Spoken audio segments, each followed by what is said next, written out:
Okay, this is the brief on the decisive confrontation for the Eternal Great Sovereign Body. So, we're diving right into the climax? Inside the Wangu Pagoda, you know? That huge clash between Mu Chen and Mo He Yu over the Eternal Divine Body, basically the ultimate power inheritance in their world. And boy, things flip dramatically. Let's get into the three crucial takeaways. First up, the big twist. It turned out Mo He Yu's powerful golden body? Totally fake, just running on stolen energy, this immortal essence. Mu Chen's mysterious shadow figure, though, that was the authentic eternal divine body. And get this, when the fake attacked, the real one just absorbed it, effortlessly. Then it pretty much consumed the imposter, shrinking it down into just a little pellet of energy. But Mu Chen didn't stop there. Second, he immediately went on the offensive. Using the power of the real divine body, he forcibly grabbed Mo He Yu's own core cultivation, his heavenly sovereign sun body, and just shattered it. Ripped the immortal essence right out.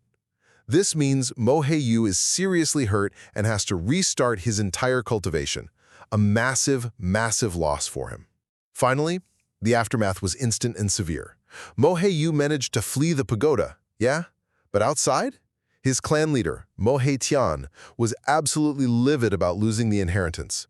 He didn't hesitate, declared war right then and there against Mu Chen and his allies, the Futu clan.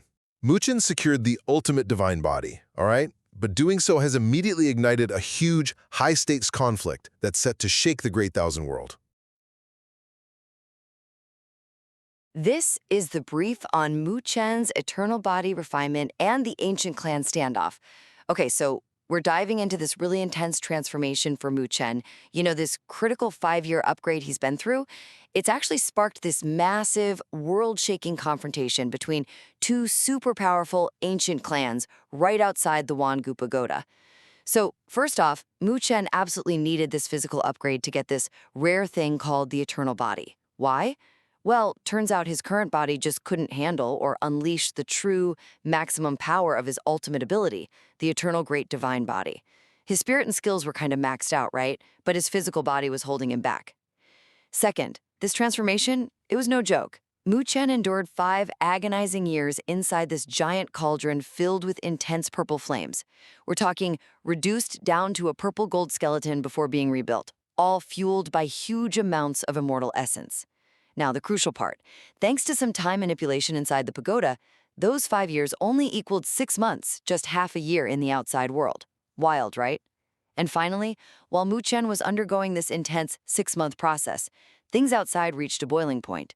The rival Mo He clan gathered their entire strength. We're talking their leader, Mo He Tian, 3 saint-rank heaven sovereign experts, and like 30 heaven sovereigns total. This forced a huge standoff against Mu Chen's allies, the Futo clan, who brought over 20 heaven sovereigns themselves. So, Mu Chen popping out of the pagoda now signals things are about to kick off for real. Mu Chen has finished his trial, emerges with the ultimate eternal body, and is now ready to face those overwhelming forces gathered right at the Wangu Pagoda. This is the brief on the escalating power conflict surrounding Mo Chen and the Mo He clan. Okay. So we're diving into this huge power struggle, right? It kicks off basically right after our guy, Mo Chen, comes out of 5 years of seclusion. And he's got this like super coveted thing called the Eternal Great Divine Body, you know, a source of inherited spiritual power. And yeah, the powerful Mo He clan, they definitely want it back. First off, Mo Chen didn't just get a little stronger in those 5 years. No way. He achieved the saint body, which is incredibly rare.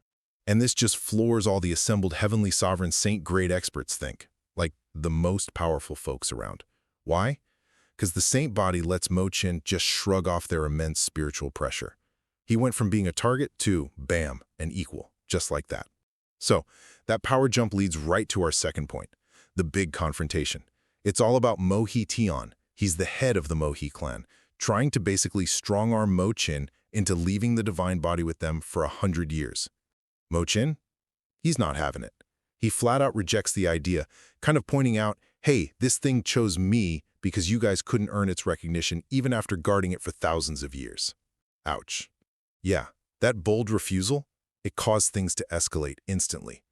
And finally, Mo He Tian calls in backup, two powerful allies from another clan to block Mo Chen's supporters.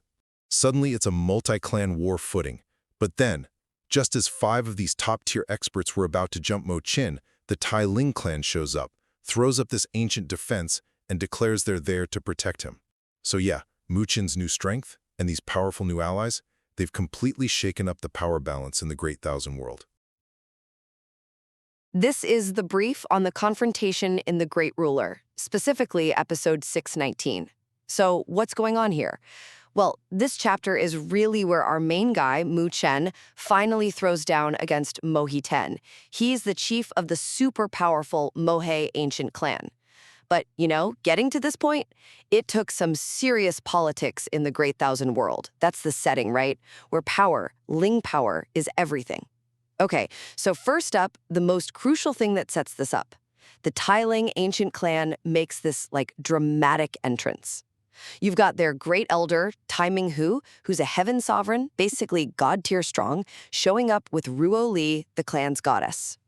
Now, Ruo Li, she's Mu Chen's lover, and she's essentially their empress. And get this, she totally defied their neutrality policy just to back him up.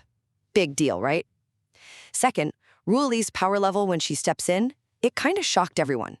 See, her own spiritual energy isn't top-tier sovereign level yet, but she controls this amazing treasure, the ancient spirit painting. This thing basically grants her defense equal to the strongest sovereigns. So Mohe Ten's first attacks, yeah, they just bounce right off her. That kind of neutralized the immediate risk right there. And finally, Mu Chen steps up.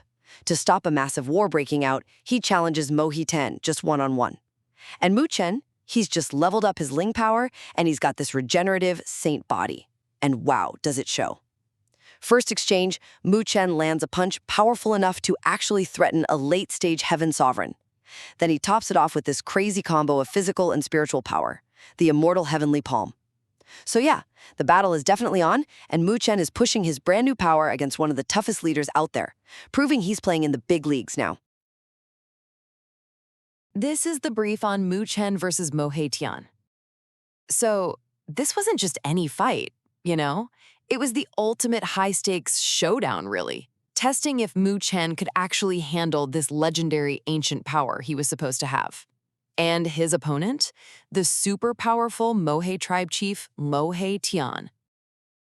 Okay, first, Mu Chen just explodes onto the scene. He hits with this golden palm, like a full fusion of his physical power and his peak spiritual cultivation. It completely demolished Wangu City right below them. Mohe Tian was so shocked, he had to immediately throw up his tribe's absolute best defense, the Mohe Spirit Formation Shield. It's basically divine artifact level. He survived, yeah, but man, he was fuming inside, kind of humbled by how crazy strong Mu Chen had gotten so fast. Second, things escalated fast. Mohe Tian tried pulling out a temporary power-up technique, but Mu Chen's raw strength just matched him, no problem. So, Mohe Tian was forced to unleash his clan's trump card, the great Mohe divine body, this mega-powerful transformation. But Mu Chen, he countered right back by activating the 3 proofs technique, basically making 2 copies of himself. It completely neutralized Mohe Tian's big move, bringing the fight right back to even ground. And finally, Mohe Tian, totally pushed to his limit, uses that transformation to whip up this massive heaven calamity halberd. Game over, right? No. Mu Chen reveals his real ace, the legendary eternal great divine body. This ancient power just shattered the halberd. Instantly. Boom. Test over. It proved Mu Chen was the rightful owner, and then he deployed its ultimate skill, the eternal seal of the world. So yeah, in this huge clash of power and destiny, Mu Chen absolutely proved he was the top dog and claimed the heritage he was meant for.